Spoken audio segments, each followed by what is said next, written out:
Welcome to GMP, the Great, Glorious, and Glamorous, aka the Going North Podcast, where authors from around the world help you realize that success is tangible. You'll leave with at least one new piece of inspiration or information to help you keep going north. Now let's get on with the show.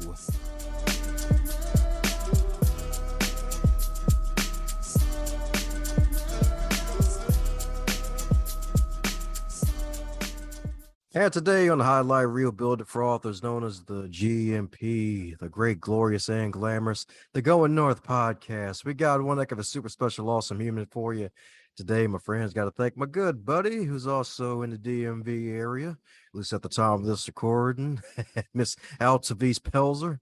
That's right, the lady with many talents, many books, and heck, she got a few kids too. So yeah, she's definitely very popular, fabulous mompreneur, publishing books. And heck, if you really want to go back in time with this podcast, check out episode, I believe it was 13 or 11 when it was Introverts Unite. So yeah, check that out like a library book. But that's enough about her. It's time to get on to today's guest, because not only is today's guest the best-selling author, she's also a photographer and a philanthropist. And she's a super special, awesome lady who knows how to turn tragedy into triumph and turn pain into power. So let's give it up for the one, the only, Miss LF herself, Miss Laura Formentini. How you doing today, Laura? I am doing great. Thank you so much for having me. I was looking forward to this.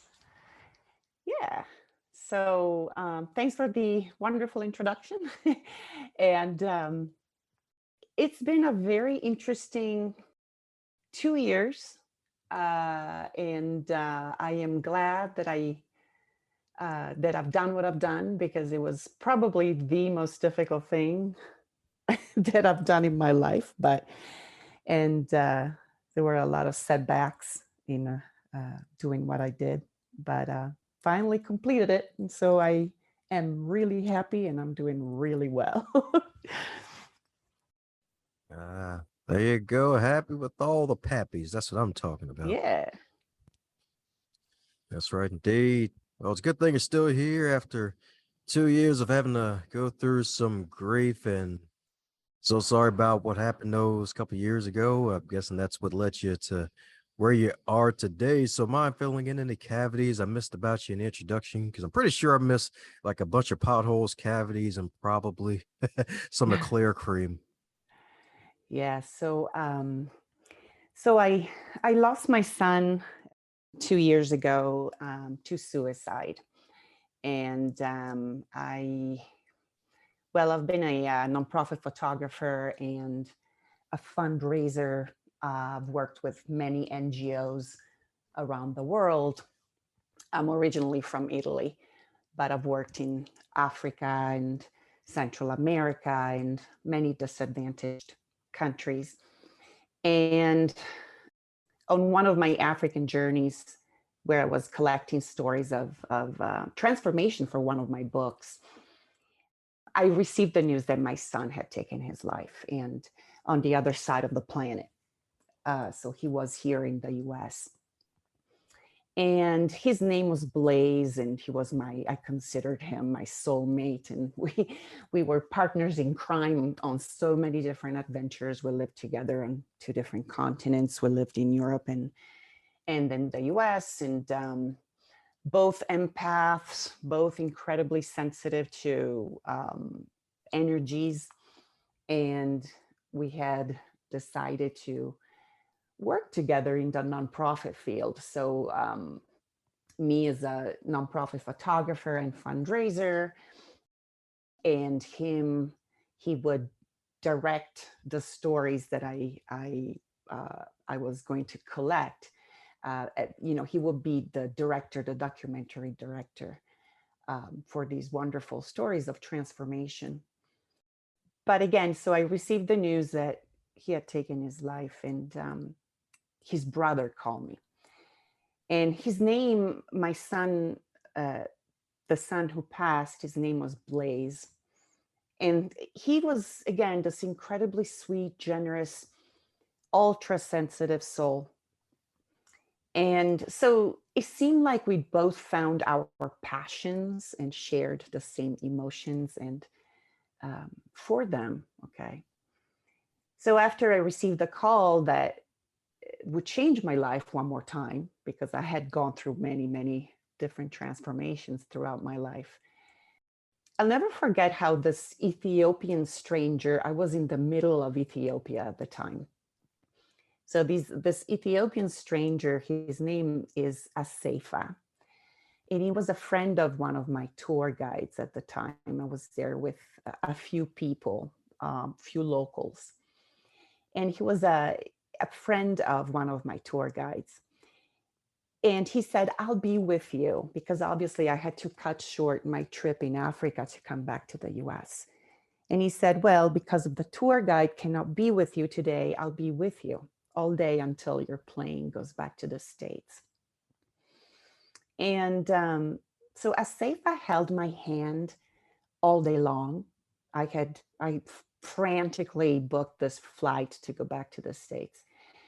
And he didn't let go until it was time for me to board my plane and to go back to the United States and bury my son. And every few minutes, Asefa asked me in this gorgeous Amharic language, which is the official language of Ethiopia, he kept saying, "Are you okay? Are you okay, sister?"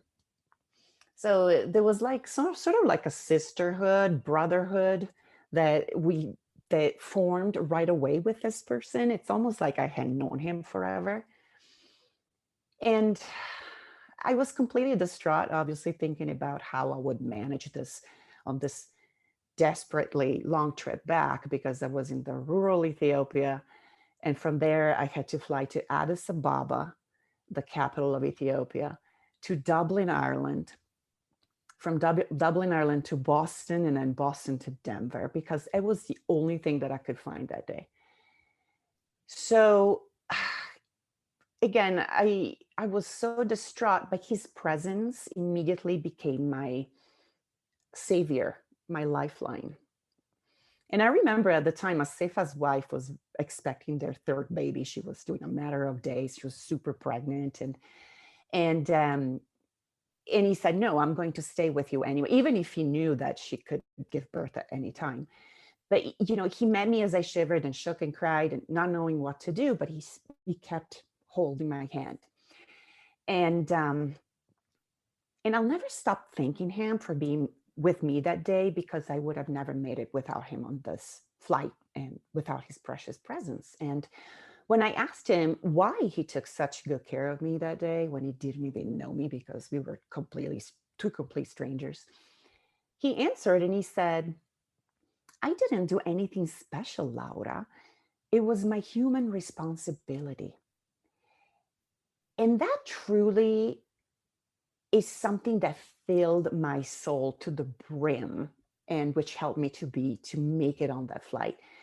But it's also what motivated me to write this book. In the book, my book is, it'll be out January 11th of next year. And I chose the title 21 Olive Trees, A Mother's Walk Through the Grief of Suicide to Hope and Healing. Because I have a human responsibility, just like Asefa, to lift up as many people as possible with the fables, the poems, the notes in this book. These are stories coming from my own real experience of impossible grief. But these are stories that really trace my path from this initial uncontrollable grief to the understanding, the bridging, the physical with the spiritual, and eventually to acceptance that brought me to healing, which obviously continues to this day. But again, these are stories that I hope will give people something to hold on to during their darkness. Just like Asefa held my hand, it's almost a way for me to say, yes, you can glow once again. Yes, you can find the wisdom again that is needed to glow even brighter. But this is not a book just for grieving parents. It's really a book for people who have experienced loss in general, any kind of loss, because I think that it is in our power to really focus on our inner wisdom and to really be able to see that there is beauty hidden behind the pain that life conceals. These are all opportunities for us to grow. And one of the things that has helped me incredibly on this really difficult journey was my work, because I'm a nonprofit photographer, so I've worked in a lot of different disadvantaged countries around the world. I'm an activist, and it's almost like seemingly everywhere I go, I encounter ordinary people who've accomplished extraordinary things, people who have really beaten all sorts of odds, like tremendous stuff. Like when I was working at this orphanage in Kenya, the founder was one of my first teachers in transformation, what transformation really meant. She had very little money and she started adopting these kids from the slums of Nairobi. And she brought him into her house, and she had no money. She just had faith. She just had a really strong desire to transform their darkness into something beautiful and positive. And within 5 years, she was able to fundraise and collect the money to build the orphanage. And eventually, she had 130 kids. But many stories like these have really helped me to say, yes, I can do it. Yes, I can. Because there are a lot of wonderful people out there who have really overcome all sorts of stuff. And this book is really my way of, well, it's dedicated to my son, Blaze, but it's also dedicated to the empaths out there, to the highly sensitive out there. And it's my way of saying, keep going. The world does need your light, because your light is very much needed. The world needs more love, more compassion, more understanding, more connection. And it's a concentration of what I believe in and what I know that Blaze would have wanted from me. He told me many times the world is really harsh. And so unfortunately, he left before understanding that his empathy was a gift, that empathy can heal, because empathy is a gift. You really need to understand and recognize what empathy is, and then it can be your superpower. And that's what I've been going through. Yeah. Well, sorry for your loss indeed, especially a rough one like that. It's always rough to lose someone, especially if it's a child, because it's like, oh, darn, it's supposed to be me first, darn it. Like, why you first? And Right. just having to be overseas when it happened too, where you're thousands and thousands of miles away. And it's like, oh, wow, darn, I have to really cancel the flight and all this travel and get Right. back to the States and everything. And I'm guessing since your buddy from Ethiopia held your hand for the, I guess, what, 24, 36 hours, I guess you weren't allowed to cry the whole time, were you? Well, it was, it was interesting because, yes, so he holds my hand, but he's also, he took me to lunch. He took me to a couple of archaeological museums, and because he knew that I loved archaeology and history. And again, I didn't know this guy at all, but he was so incredible. And the fact is, the Ethiopian people, a lot of countries in Africa are like that, where people are so incredibly in tune with other human beings. It's incredible. Something that I've never found here. There's a sense of community that I have not felt anywhere else. And so we even ended up laughing, like throughout the day. It was just like, it was maybe, I think I was just in disbelief. And, but it filled my soul like crazy. And then I was like, I'm doing it. And he said, yes, you can do it. I haven't seen him since. I talked to him pretty much all the time, 2, 3 times a month. but I haven't seen him in 2 years. And so I've helped him with his website. And, I said, hey, next time I'm coming back to Ethiopia, I'm definitely going to use you as my tour operator. um, but it's been incredible. Um, and I didn't know that I would write a book. I really didn't know. I knew that I had to let the pain out somehow. But I was never a believer in therapy or things like this. So I realized that my own form of release was writing. Well, I also do meditation a couple of times a day, but writing was incredible. It was cathartic. It is cathartic for me. And a lot of people have asked me, so are you ever afraid of letting out too much, and write too much of your emotional states? And I'm not. I mean, the more I write about it, the more it comes out, the better it is. Because it's almost like if I keep these emotions inside, it's almost like they stagnate and they have nowhere to go. So my way of letting them out is writing. And that's the only way for me, is writing them. And so it's been really awesome. And the process has really taught me a lot about myself. Like, wow, what I'm capable of if I really focus on positive thinking. It's really been this journey of grieving has taught me that so many things, that nothing lasts forever, maybe except our relationship with the universe. And we don't have to be who we were yesterday if we understand that everything in life is impermanent. But we can also accept not having tomorrow what we have today, and also of having tomorrow what we don't have today. And so it's been incredible.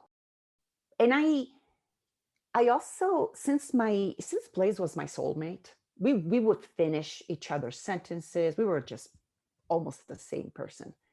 I feel that he's been writing this book with me. Like, I feel like he's been there in spirit writing the book. And it's almost like I heard a voice saying, Mom, we can do this. And when I actually finished, after all the editing, the proofreading, the formatting, I was like, wow, this has been the most difficult thing in my life that I've done in my life. I've put myself out there in the world a bunch, with traveling to a lot of these countries where there's a lot of poverty that can be unbearable to see. But this was really the most difficult thing. And I'm like, I am going to try to transform this grief and darkness into something beautiful that might help others. And I'm glad I did. There were moments where I didn't know how if I'd be able to finish, to tell you the truth. It was really hard.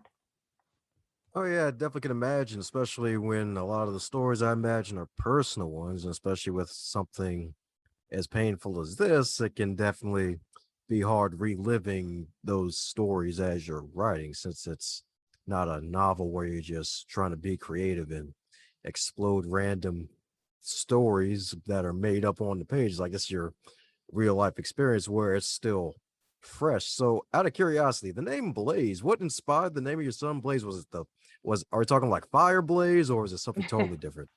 No, it's something totally different. I've always been into French names. It's really a Blaise, so it's comes from it's a French origin, and his middle name was Gwilym, which is a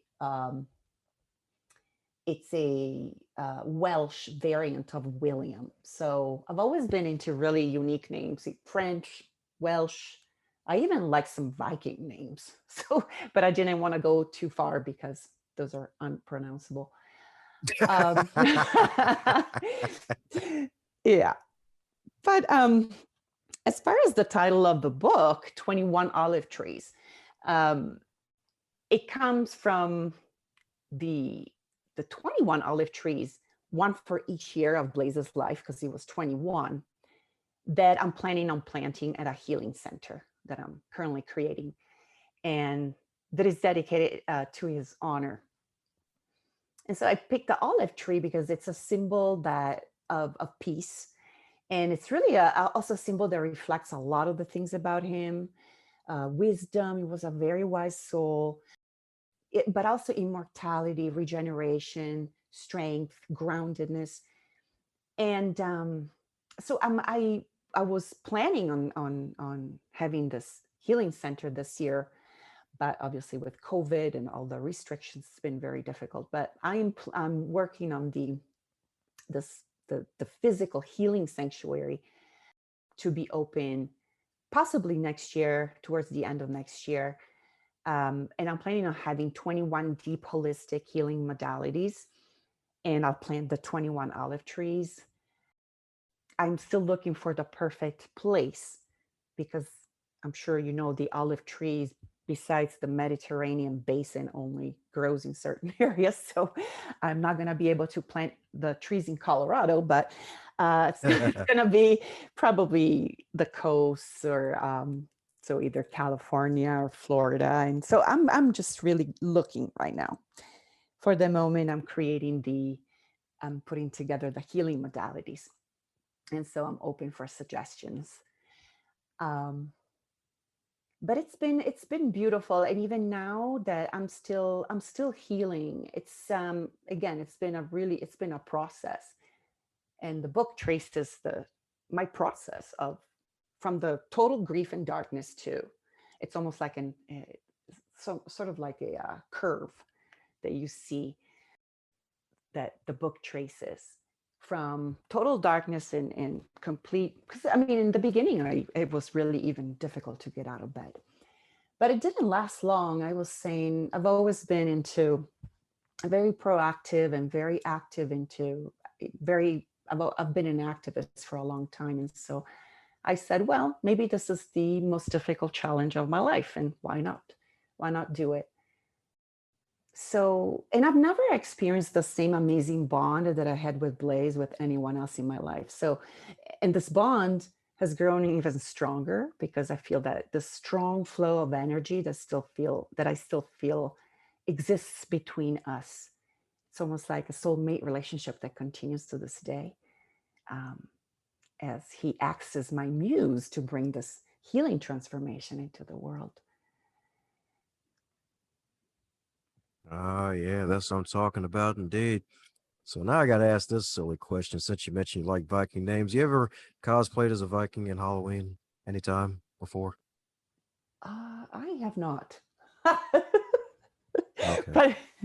but I one thing that I can tell you, though, I took Old Norse, the language of the Vikings, and the reason is my background is in archaeology, so I really wanted to go to Scandinavia and be able to read the runes in the original language.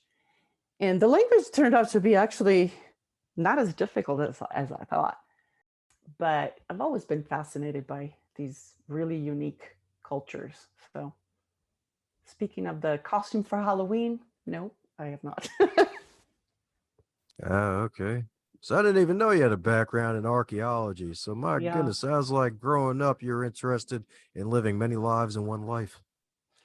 Yeah, I mean, and that's true. It's so I've been in archaeology and museum studies, and then and so the archaeology took me to so many different countries on so many different digs, and it was really super fun because I've always been a nomad, total free spirit. But then I realized, well, how about I travel, but with more of a sense of purpose? And because the more I traveled, the more I realized that there was so much poverty out there. So I said, well, I'm never going to change being a free spirit. Why not get into the nonprofit field? And so I occasionally still go on digs. Um, in fact, I'm going to go on one next month in Belize. But overall, yeah, been in the I've been doing work in nonprofit photography for years, and it's been really, really fun. So, and then why not have a lot of interests? There's so many different things, the world that we can try. The world is beautiful, and very large. So it's I have a very curious mind, and I'm always curious to find out how other people live and how I can be of service, or how I can help out. But at the same time, I love to travel. And so it's like, hey, it's two birds with one stone. Ah, meow. All righty, that's what I'm talking about.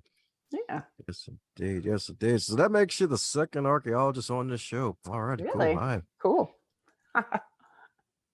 Yes, indeed. Yes, indeed. That's a rarity indeed. Second archaeologist, and probably have another guest in the past. Last year, she's interested in, at least she always wanted to be a archaeologist. So yeah. Hmm, okay. Yeah.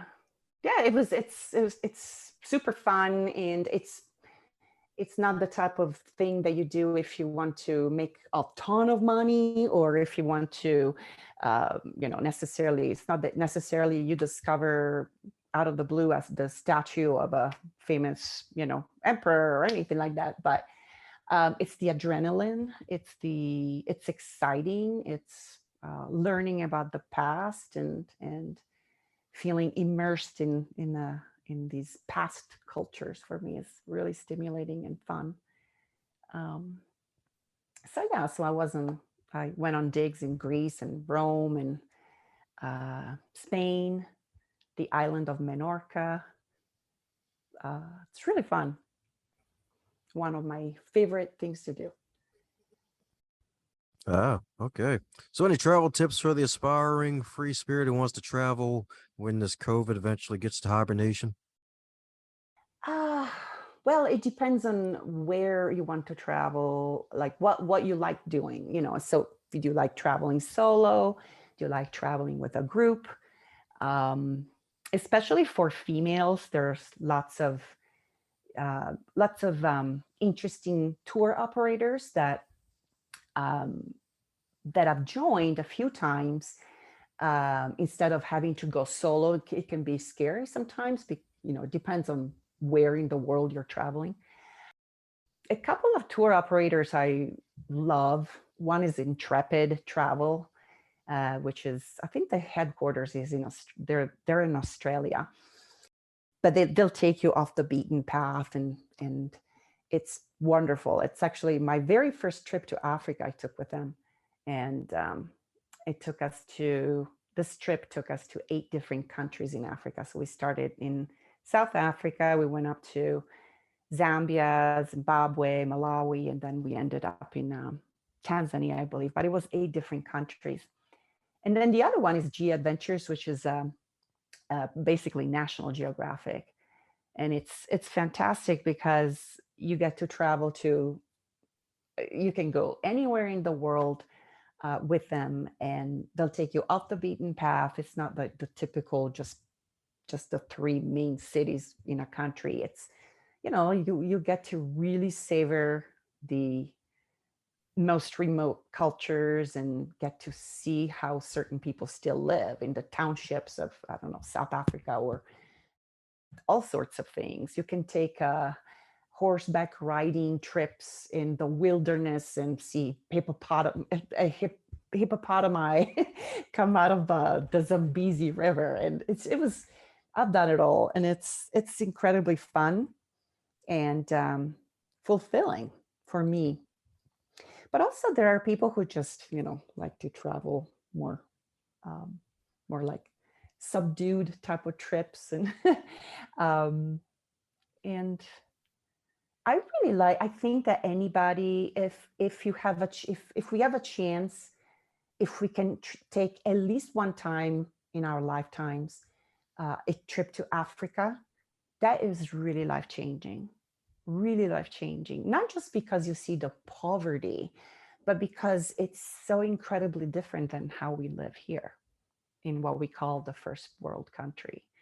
And when you come back, you're changed and even renewed. It makes you want to do something. And another way of traveling is to do nonprofit photography or any type of photography. And another suggestion that I have, because it's one of my books that is coming out at the end of next year, is about the positive impact of child sponsorship.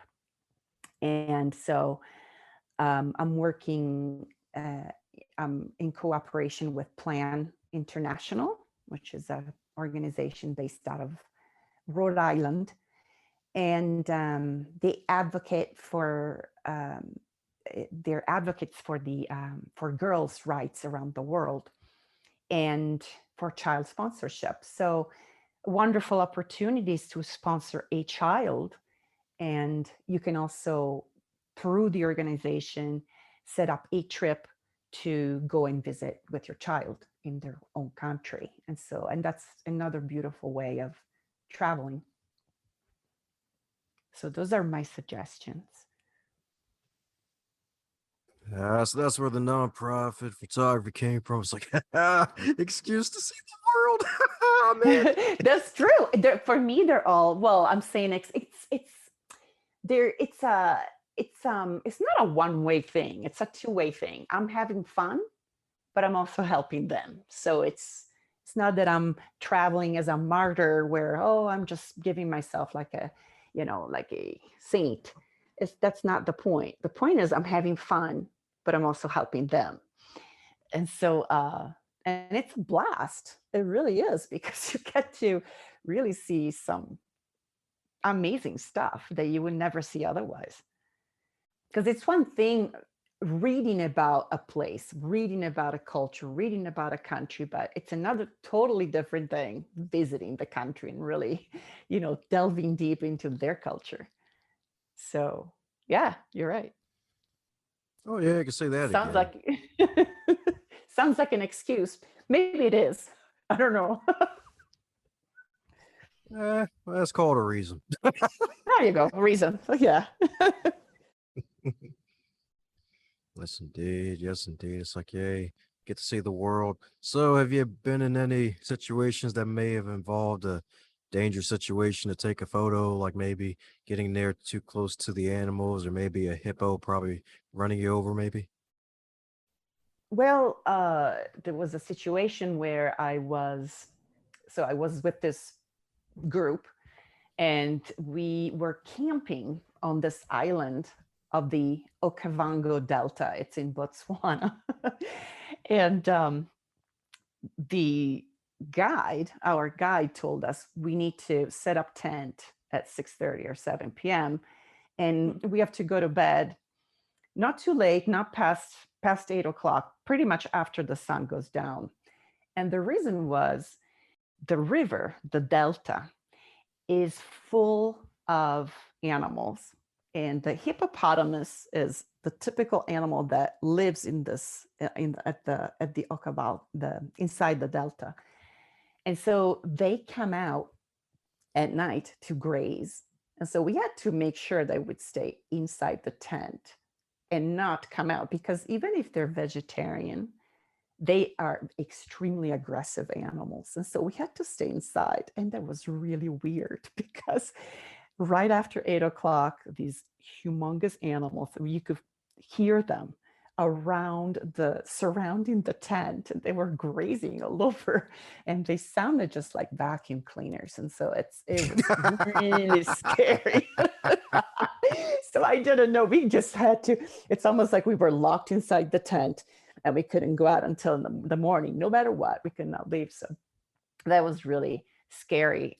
But yeah, I mean, there's another time we were on the Croc River down in, I think it was South Africa, and we were camping there right by it's called Crocodile River, and it was infested with crocodiles. So even there, we could not leave the tent.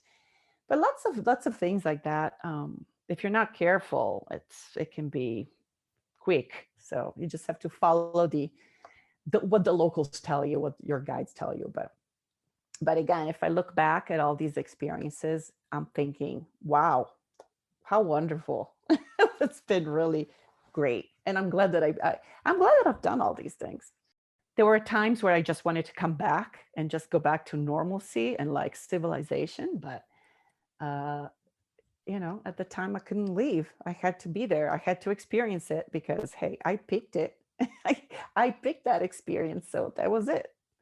That's what you get. And so, but I love it, and so so writing and traveling has really helped me to heal, and it keeps me alive and it keeps me happy. And I'm not saying that I don't have days when I'm not feeling well. There are days where, the thought of my son and is really heavy, but it's on most days I'm really happy because I'm happy for what I've been able to accomplish despite everything, especially writing the book. Oh yeah, that's right. So it sounds like grief is a major theme for this book. Do you feel like divorce may be a future subject you may touch on in the future? You mean, oh, you mean besides grief? Oh yeah, because that seems to be the main thing right now, just turning that pain into power and transmuting those times of strife into times of creativity. Yeah, well, I have, okay, so there are three other books that I've been working on. So one is about my experience at the orphanage in Kenya. So I collected the biography of the founder and the autobiographies of all the orphans. And so it's about their transformational stories, their before, during, and after. And the other book is about the positive impact of child sponsorship. And then on which I'm going to work with Plan International. And then there's going to be another book that is part of this trilogy. Besides 21 Olive Trees, there's a trilogy. The other book will be on animal sanctuaries from around the world. And I'll be working with Photographers Without Borders because I'm a member. So I'll be able to interview these wonderful people who have created sanctuaries, animal sanctuaries, and refuges from around the world.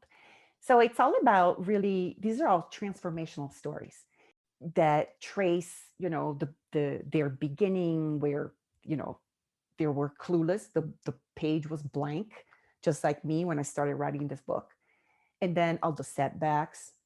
And then I want to trace their whole story to the point of success and victory, because it's about perseverance and persistence. And I believe that, and I've seen it. I've seen, again, the craziest stories from all over the world. And so I think that if they can do it, we can do it too. Like, some people have done the craziest things to come out of their dark moments and to create something beautiful. And so it's really my message that anything is really in our power to transform anything. And I've done it. And it was really, really, really hard. So, but I feel that it's all worth it. Ah, there we go. There we go. Out of curiosity, I'm guessing you already know about the wolf sanctuary out in California. No. I forgot which town in California specifically, but one of our past guests, Tio Alfaro, he has a wolf sanctuary. Oh, I forgot where exactly in California, but he basically takes in all these wolves that basically are a little too playful and too shy around other wolves. They're not really oh, I fierce see. like a real wolf, and then he just keeps them, and he has a whole team of people. And the thing is, he also uses it to help a lot of teens in the area to have a chance to play with the animals and actually transfer some of their growing pains and their Oh, times of cool. growing to helping Sure. out those little wolves and all that good stuff. So Oh, yeah. oh, I need to check it out. Yeah. Yeah, I'll definitely check it out.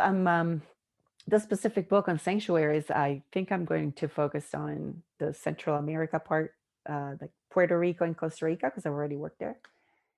But even there's so many stray animals that, because people don't sterilize their animals there. When you go to a country where people don't have much money, the last thing they do is sterilize their pets. And so what they do is, once they get pregnant, they just get rid of them. So a lot of these Central American countries, African countries, they're full of stray animals that, unfortunately, because they're everywhere, what happens is people will just kill them. So sometimes they're poisoned, sometimes they're, you know, they bury them alive. It's just stuff that is awful.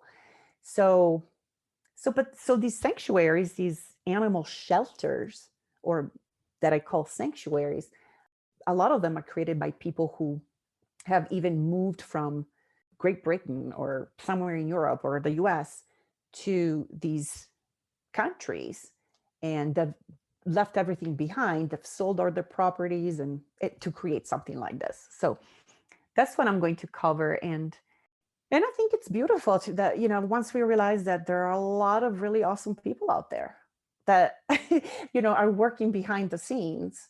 And unfortunately, the media don't seem to cover all these good news. You know, it's all about drama a lot of times. And so we're bombarded with negativity and this and that, but there's a lot of positivity, a lot of stuff that is beautiful out there. And so that's my goal, to really collect the stuff, these stories of transformation. Oh, yes, indeed. You can say that again. That's right. Yeah. That darn hypnosis box with all the poison. Gotta avoid it Yeah. because they're Yeah. trying to program us, trying to make us the robots. That's Yep. right. They're trying Yeah. to make us have pyramids on our heads and think everything's Illuminati. It's Exactly. crazy. Yeah.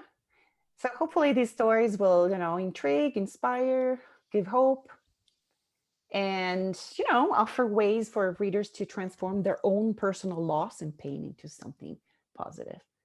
Because that's my goal. That's my goal, to create beautiful stories of transformation. Oh, yeah. Sweet. So, since Yeah. this is far from your first rodeo, is there a question that you wish you be asked more often when you're on these podcasts and whatnot? Uh, well, it depends. You know, when I speak of grief, a lot of people ask me, well, how do you cope?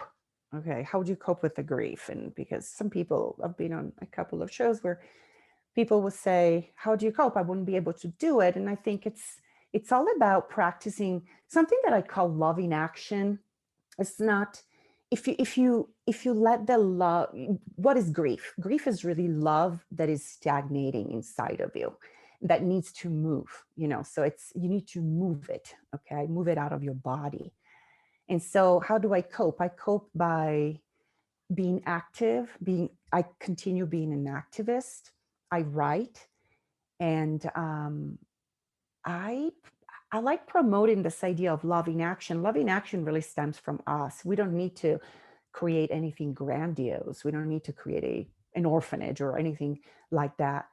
It stems from being kind to others. And just like what Asefa did with me, he didn't think it did anything special that day, but for me, it changed my life. It really, first of all, I was able to go on that plane. And second, it made me write, it helped me to write a book. So you never know what the power of kindness, where it can take you, where it leads you. Maybe someone thinks that it's nothing special, but for you, it could be life changing. And so loving action is really just being kind, you know, being there for others, and speaking up for what you know is not morally sound. I'm a big believer in justice. What, every time I see something that is not just, I just have to speak up and say, hey, this is not right. And I think it's a matter of fear, because a lot of people are fearful of speaking up. But uh, I think that if we all put in a bit more effort into leaving the fear behind and being a bit more courageous, I think it will be a kinder world and safer world. Oh, yeah, that's right. Especially when you can sponsor 40 magical children in Africa. Yeah, That's right. yeah, That's right. That's right. It's probably 45 for you at the moment. yeah. That's right. Who knows? You may even reach 100. Maybe. It's not how big your loving action is. It really is the energy, of the vibration that you're tapping into. You know, if the more of that vibration you bring, and the more we do it on a collective level, I think the world will be lighter. So that's what I strongly believe in. Woohoo! That's what I'm Yeah. talking about, dude. Y'all, that love in action, y'all. That's right. That true LA, y'all. Right? It ain't no Los Angeles. It's loving action, y'all. That's right. Great. I love it. Love it. LA, love in action. That's right. Yes. Yes. Yes. Yes. That's right. So that means the LA Lakers don't belong to Los Angeles no more. They belong to loving action. Let me stop. There you Heard go. that, LeBron? Awesome.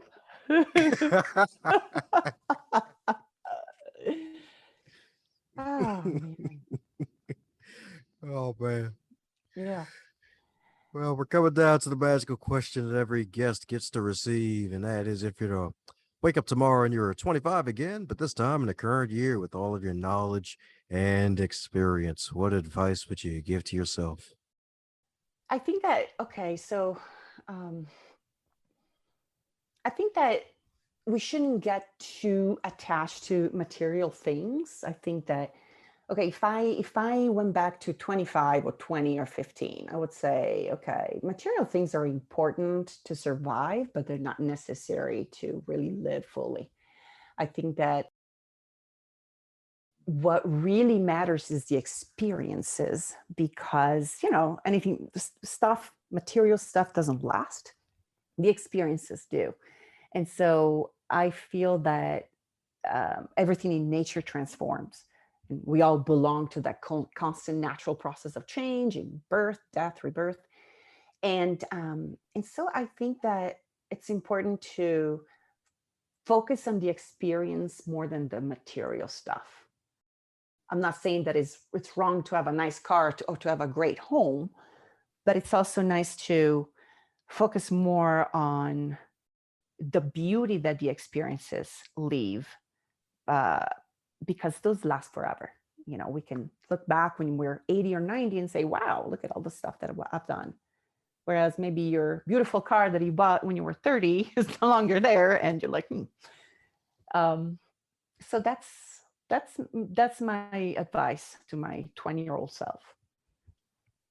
Yes, indeed. Yes, indeed. It's always a great reminder to not focus on the material, y'all. That's right. Material is all well and good, but hey, can't take it with you into the next life. And plus, Exactly. it's clunky. Yeah, there you go. And I also think that we all the other thing is that we all have that power inside of us to transform negativity into light and spread, and that spreading hope, love, and joy is part of the healing process of grieving. It's very important. We can breathe new life into the memory of our children or of the person who we have lost, as we always remember that everything in nature transforms. So have they, and we will too one day. So why not focus on the experiences, the spiritual, the what is really what lasts, because the material stuff doesn't last. We can't bring it with us. Heck yeah. That's Yeah, right. yeah. God be like me. You can leave that in the storage facility because I'm burning all of it, baby. Welcome to New Jerusalem. A There we lot go. better. Yep.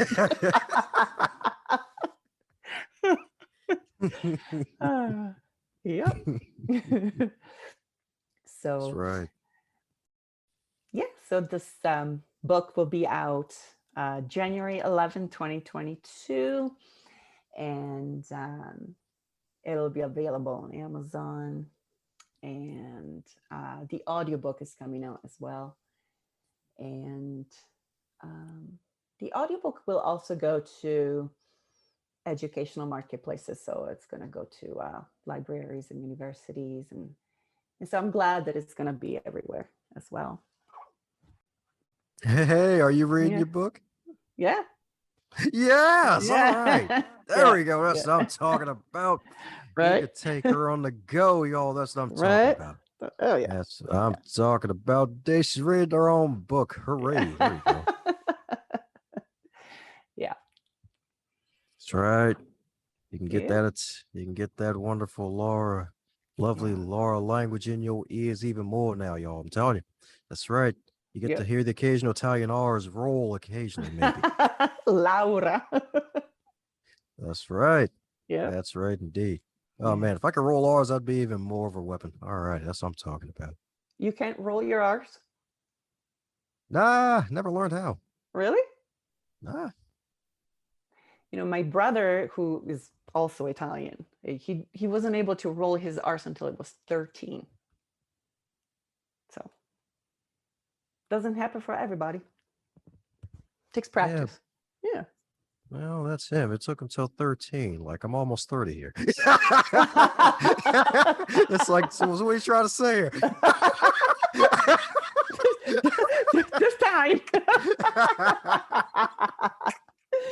That's yep.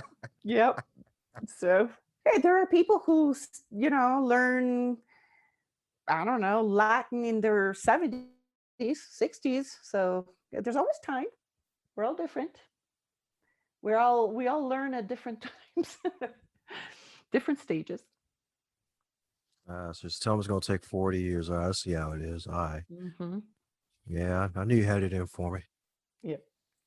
I was messing with you. But anyways, for those who want to keep in magical contact with you and keep up with all the stuff that you're doing, because this is only the first of many books to come, what's the best way for folks to keep up with the lovely Laura is doing?